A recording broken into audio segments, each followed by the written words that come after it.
और हमारे दुश्मन का काम है हमारे रास्ते में रोड़े अटकाने का। इस बात को समझकर चलना होगा। हमारे दुश्मन का काम है हमारे रास्ते में रोड़े अटकाने का, और हमारा दुश्मन हमें रास्ते से बहकाना चाहेगा, रास्ते से हटाना चाहेगा, रोड़े भी अटकाएगा, लालच भी देगा। जैसे मायावती को 6 महीने के लिए मुख्यमंत्री बनाने का तय हुआ, मुझे जब 6 महीने पूरे होने वाले थे तो अटल बिहारी और आडवाणी मुझसे कहने लगे कि मायावती को 5 साल राज करने दो। मैंने उनसे पूछा कि इस मेहरबानी का कारण क्या है? हम तो 6 महीने के लिए तय किया था, आप 5 साल क्यों दे रहे हैं? उन्होंने कहा कि हमें ऐसा लगता है कि बहुजन समाज पार्टी अगर भारतीय जनता पार्टी के साथ मिलकर चुनाव लड़ती है तो हम पार्लियामेंट में 300 से ज्यादा लोकसभा के मेंबर चुनकर ला सकते हैं। आप हमारे साथ मिलकर केंद्र की सरकार को चलाएं और मायावती उत्तर प्रदेश की सरकार को चलाती रहे। मैंने उनसे कहा कि भाई, आपका लक्ष्य तो मुझे मालूम है, आप इस देश में हिंदुवता का बोलबाला करना चाहते हैं या नहीं चाहते हैं? पता नहीं आप चाहते हैं नहीं चाहते हैं, लेकिन हल्ला तो किया हुआ है कि हिंदुवता हमें उसका बोलबाला करना है। और मैं समझता हूं कि हिंदुवता जो आप कहते हैं वो मनुवाद का दूसरा नाम है। मनुवादी समाज व्यवस्था को आप टिकाए रखना चाहते हैं।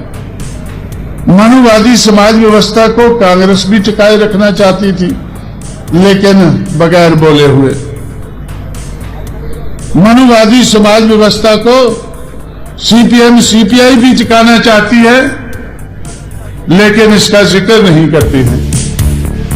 लेकिन भारतीय जनता पार्टी तो खुला कहती है कि हमें मनुवादी समाज व्यवस्था को टिकाए रखना है, और कांशीराम और उसकी बहुजन समाज पार्टी कहती है कि हमें मनुवादी समाज व्यवस्था को हटाकर मटाकर मानवतावादी समाज व्यवस्था का इस देश में बोलबाला करना है। तो इस बात को ध्यान में रखते ही जिस दिन मायावती ने ओथ लिया, उसके दूसरे दिन ही हम लोगों ने परिवर्तन चौक बनाना शुरू कर दिया। हम परिवर्तन चाहते हैं और आप स्टेटस को चाहते हैं। मैं समझता हूं कि स्टेटस को और चेंज, ये दोनों साथ साथ नहीं चल सकते हैं। अगर स्टेटस को रहता है तो बदलाव नहीं होता है, अगर बदलाव होता है तो स्टेटस को नहीं रहता है। अगर स्टेटस को और चेंज ये दोनों साथ साथ नहीं चल सकते हैं तो हमें समझ लेना चाहिए कि बीजेपी और बीएसपी साथ साथ नहीं चल सकती है। ये बात सही है कि बीजेपी हमारे लोगों का वोट हथियाकर, खरीद करके, लूट करके अपनी पार्टी को मजबूत करती है। हम भी आपका सहयोग लेकर अपने आप को मजबूत कर सकते हैं, हमें कोई ऐतराज नहीं। लेकिन अपने आप को मजबूत करके हम अपना एजेंडा पूरा करना चाहते हैं।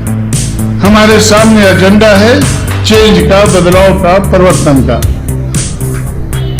अगर हम अपना एजेंडा लागू नहीं कर सकते हैं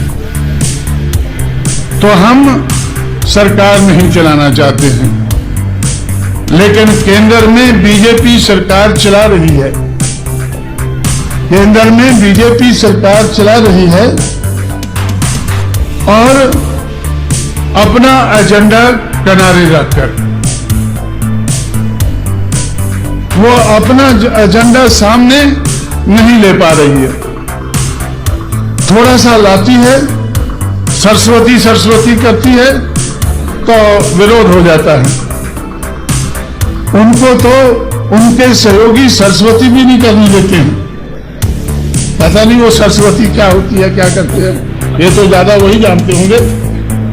लेकिन उनके अपने सहयोगी उनको सरस्वती करने से भी रोकते हैं। इतना सा भी वो एजेंडा पूरा नहीं कर पा रहे हैं, लेकिन फिर भी सरकार को चला रहे हैं। जब ममता बनर्जी जैसी महिला उनको सरस्वती नहीं करने देती है तो मायावती कैसे करने देती? तो इसलिए मैं समझता हूं हमें भी इस बात को ध्यान में रखकर चलना है कि अगर हमें सरकार बनानी है, अगर हमें हुक्मरान बनना है, हमारे सामने लक्ष्य क्लियर है, हमारे सामने एजेंडा क्लियर है कि हमें इस देश में परिवर्तन लाना है। अगर हम परिवर्तन नहीं ला सकते हैं तो ऐसी सरकार चलाने से कोई मतलब नहीं है।